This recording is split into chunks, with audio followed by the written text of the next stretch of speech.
2020 வந்துச்சு கொரோனா. இன்னைக்கு வெட்ட போகிறோம் கரணா. இது பார்த்தீங்கன்னா நம்ம 8 மாதத்துக்கு முன்னாடி நட்ட கருணக்கிழங்கு.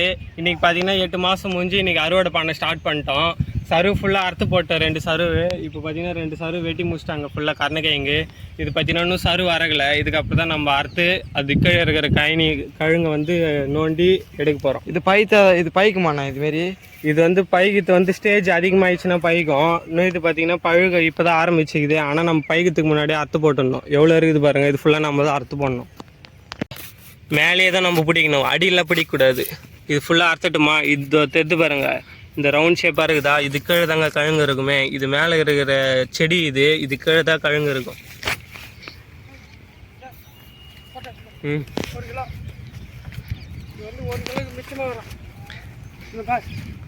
இந்த இதுதாங்க கருணக்கிழங்கு உள்ள இருக்குது. கீழே இருக்கிற கிழங்கு இப்படி தாங்க இருக்கும். 1 கிலோக்கு மேலேயே இருக்கும். பெரியப்பா காட்டுறாரு பாருங்க. 1 கிலோ பாரு. இது சுத்தமாக நம்ம ஆளை வச்சு ஆஞ்சி மார்க்கெட்டுக்கு எடுத்துன்னு வருவாங்க. அதுக்கப்புறம் தான் உங்களுக்குலாம் நீங்கள் வாங்கி சாப்பிட முடியும் வீட்டில். இது ஃபுல்லாக மண்ணெல்லாம் இருக்கும். மேலெல்லாம் தேய்ப்பாங்க கொம்பு வச்சு. பாரு, இது வரைக்கும் பாருங்கள் கிழங்கு. இது ஃபுல்லாக மண் வேர் இருக்கும். இந்த வேர்லாம் நம்ம பிடிங்கிட்டு இந்த மண்ணெல்லாம் சுத்தமாக அழிச்சு எடுத்துட்டு இது உள்ளே இருக்குது பாருங்கள். இதுதாங்க கிழங்கு, கருணக்கிழங்கு. இதுதான். இது ஃபுல்லாக பார்த்தீங்கன்னா 3 சருவு வெட்டி ஆயிடுச்சு. இது பாருங்கள், வெட்டின கிழங்குலாம் இப்படி தான் இருக்கும். மண்ணோட மண்ணாவே தெரியாது, கட்டியாக மண். கிழங்கு எது மண் எதுனே தெரியாது சுத்தமாக. மேலே பாருங்கள் எவ்வளோ மண் இருக்குது. இந்த மண் ஃபுல்லாத்தையும் நம்ம சுத்தமாக தேய்ச்சி எடுத்துட்டு இந்த வேர் இருக்குது பாருங்கள். இதுதான் வேர். இந்த வேர் ஃபுல்லாத்தையும் பிடிங்கிட்டு சுத்தமாக உள்ளே தெரியுது பாருங்கள் கிழங்கு. இதுதான் கிழங்கு. இதை அழிச்சிட்டு இதுக்கப்புறம் தாங்க நம்ம பேக் பண்ணி மார்க்கெட்டுக்கு ஏற்றுன்னு வரோம். அதுக்கப்புறம் சாப்பிட முடியும். இது ஃபுல்லாகவே கிழங்கு தான். இது பார்க்கறதுக்கு ஃபுல்லாக மண் மாதிரி தான் இருக்கும். ஆனால் இது கீழே இருக்கிறது ஃபுல்லாக கிழங்கு. அந்த மண் ஃபுல்லாக துவைச்சாதான் நம்மளுக்கு கிழங்கு எதுனே தெரியும். தோட்டம் ஃபுல்லாக கிழங்கு. இப்போ இன்னொரு ஆளுங்க, பொம்பளை ஆளுங்க வந்து இது ஆய்வாங்க. ஆஞ்சாதான் கிழங்கு அசாதான் இருக்கும். ரேட் எவ்வளோ போகுதுன்னு தெரியல மார்க்கெட்டில். நம்மக்கிட்ட வாங்கிறது பார்த்தீங்கன்னா 30 ரூபா 40 ரூபான்னு தாங்க வாங்குறாங்க. ஆனால் வெளியே எத்தனை வந்து விற்கிறது பார்த்தீங்கன்னா 100 ரூபா 120 ரூபா அப்படி விற்கிறாங்க. வியாபாரிங்க தான் கொள்ளடிக்கிறாங்க சைடில். விவசாயிங்களுக்கு எந்த லாபமே வர மாட்டேங்குது. கிழங்கு நல்லா இருக்குதா? எப்படி இருக்குது? நல்லா இருக்குதா? ஆனால் ஈரம் அதிகமாக இருக்குதுல்ல. மண் நான் அடி கட்டியே பிடிச்சிக்கிட்டேன்.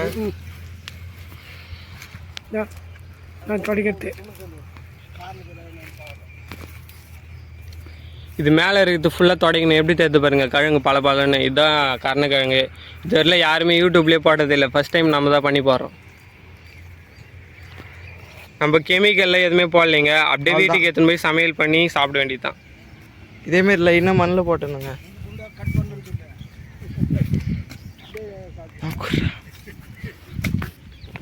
பெரியப்பா தூக்கி ஆளுக்கு அப்படியே வெளியே போட்டு.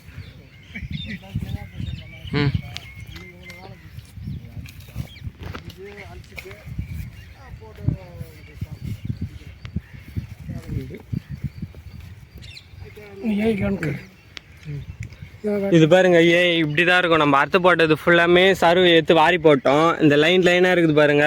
இதில் இருந்து தான் கழுங்கு எடுக்க முடியும். லைனாக இருக்குது பாருங்க. இது பேர் தான் ஏன்னு சொல்லுவாங்க. ஏக்கு தான் கழுங்கு இருக்குங்க எப்பவுமே.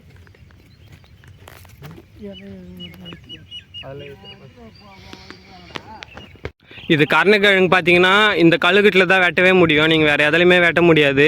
நீங்கள் கெட்டபாறை நார்மல் கழுகுட்டு எதுலையுமே வெட்ட முடியாது. இதுக்குன்னே கருணக்கிழங்குனே தனியாக இருக்குது கழுகுட்டு. எப்படி இருக்குது பாருங்கள் கூரா. இது வச்சு தான் நம்ம பழுது கீழே இருக்கிற கருணக்கிழங்கு வெட்ட முடியும்.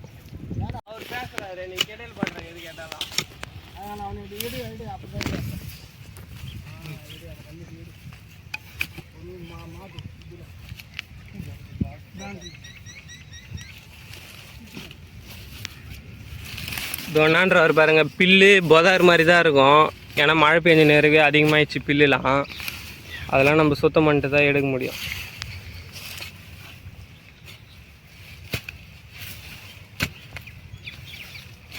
வெட்டுறதுக்கே ரொம்ப கஷ்டமாக இருக்குங்க. ஏன்னா 1 அடி கீழே கூட இருக்கும் கிழங்கு. அதெல்லாம் நம்ம எந்த டேமேஜ் இல்லாமல் வெட்டணும். அப்போ தான் கிழங்கு டேமேஜ் ஆச்சுன்னா வாங்க மாட்டாங்க மார்க்கெட்டில். அதுதாங்க நம்ம வாங்கி வெட்ட போகிறோம் இன்றைக்கி. ஃபஸ்ட்டு என்ன பண்ணணும்னு பார்த்தீங்கன்னா சைடில் இருக்கிற மண் ஃபுல்லாக இப்படி கலரிடணும் 2 பக்கமும்.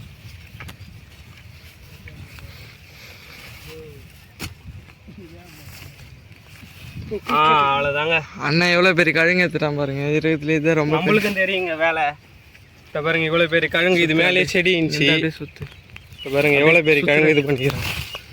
ஸ்லோமா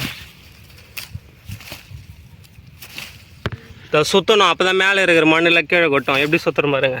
அதுதாங்க இதே ஒரு கிலோவுக்கு மேலே வரும் கிழங்கு. இது பாருங்க நம்மளே இதை அறுவடை பண்ணோம்.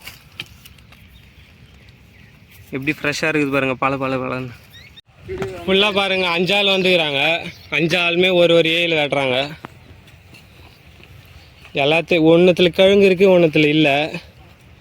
நிறைய பூராஞ்சிட்டு இருக்குது உள்ளலாம். இதுலேயே நம்மளுக்கு நிறைய டேமேஜ் ஆகும்.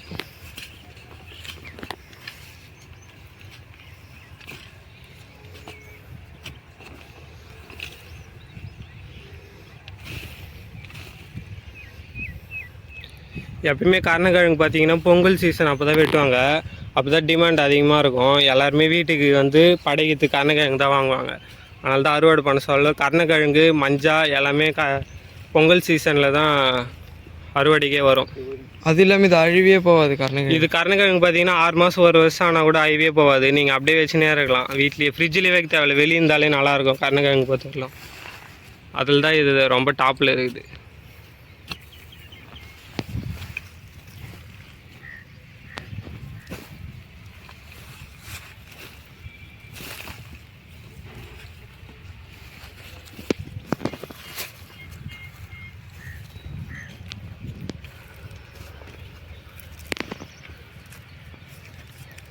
இவரும் ஆஞ்சினுக்கிறார். ஃபுல்லாக ஒரு கிழங்கு ஆஞ்சிட்டார் இவரு.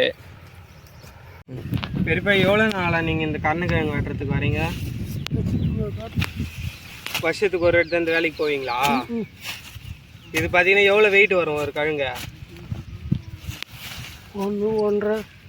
1 கிலோ 1.5 கிலோ வருமா? ரொம்ப அதிகமாக எவ்வளோ பெரியப்பா வரும்? 2.5 கிலோ வருமாங்க. ஒரு கிழங்கே பார்த்தீங்கன்னா 2.5 கிலோவுக்கு வருமா? இந்த குச்சி வச்சு தாங்க ஆய போகிறாங்க. இந்த குச்சி வச்சு தான் அந்த கருணக்கிழங்கு மேலே இருக்கிற மண் ஃபுல்லாத்தையும் குத்தி க்ளீன் பண்ண முடியும். வேறு எதுலேயும் எடுக்க முடியாது. அதனால தான் குச்சி 10-15 குச்சி எடுத்துன்னு போகிறாங்க. ஆயத்துக்கு பார்த்தீங்கன்னா ஆளுங்க வராங்க. இதாங்க நம்ம மண்ணிலேருந்து ஆஞ்சிட்டு ஃபுல்லாத்தையும் க்ளீன் பண்ணிட்டோம். இதுதான் அந்த கிழங்கே. ஒன்று 1/4 கிலோ 1/2 கிலோ 1 கிலோ சைஸில் தாங்க இருக்குது. ரொம்ப பெருசாலாம் இல்லை. இன்றைக்கி ஆளுங்க வரல அவ்வளோவும். அதனால் ஒரு 3 பாத்தி தான் ஆஞ்சிக்கிறோமே. அண்ணா இதான் கருணக்கிழங்கா? ஆமாம் இதுதான் கருணக்கிழங்கு. காலையில் பார்த்தீங்கன்னா ஆளுங்க வெட்டி நின்றாங்க. இப்போ ஆஞ்சி முடிச்சிட்ட உடனே பார்த்தீங்கன்னா இதுதான் ஃபுல்லாக மண்ணெல்லாம் கழிச்சிட்டு இந்த ஷேப்பில் தான் இருக்குது கிழங்கு. இது தோராயமாக எவ்வளோ நான் லாபம் வரும் கருணக்கிழங்கு? கருணக்கிழங்கு பார்த்தீங்கன்னா ரேட் அதிகமாக போச்சுன்னா நம்மளுக்கு நிறைய தான் லாபம். ஆனால் நம்மக்கிட்ட இருந்து வாங்கிறது 20 ரூபா 30 ரூபான்னு வாங்கிட்டு வியாபாரிங்க 100 ரூபா 120 ரூபா அப்படி விற்கிறாங்க. வியாபாரிங்க தான் கொள்ளடிக்கிறாங்க. நம்மளுக்கு ஒரு லாபமும் வரல. இது பார்த்தீங்கன்னா ஃபுல்லாக நம்ம மூட்டை பூச்சி ஏற்றினோன்னா ஒரு 800லேருந்து ஒரு 1000 கிலோ வரல வருங்க. இன்னும் நம்ம இந்த ஆஞ்சி தேரில் தான் இப்படி இருக்குது. இன்னும் ஆயாது நிறைய இருக்குது. அதில் எவ்வளோ பெருசுன்ட்டு பார்த்தா தான் நம்ம சொல்ல முடியும். இப்போ 1 கிலோ நம்மளுக்கு எவ்வளோ பண்ண லாபம் வரும்? நல்லா 1 கிலோ பார்த்தீங்கன்னா ஒரு 40 ரூபாலேருந்து 50 ரூபா போச்சுன்னா லாபம். அதுவும் இல்லாமல் நம்மளுக்கு ஆட்டோக்கே ஏற்றுன்னு பார்த்துக்கு 2000 ரூபாய் ஆயிடுது. அங்கே 100க்கு 10 ரூபா மார்க்கெட்டில் கமிஷன் எடுத்துப்பாங்க, கேட்டு வேறு எடுத்துப்பாங்க. இதெல்லாம் எடுக்காமல் இருந்தால் நம்மளுக்கு லாபம் தான். அந்த கமிஷன்லேயே பாதி காசு நம்மளுக்கு போயிடுது.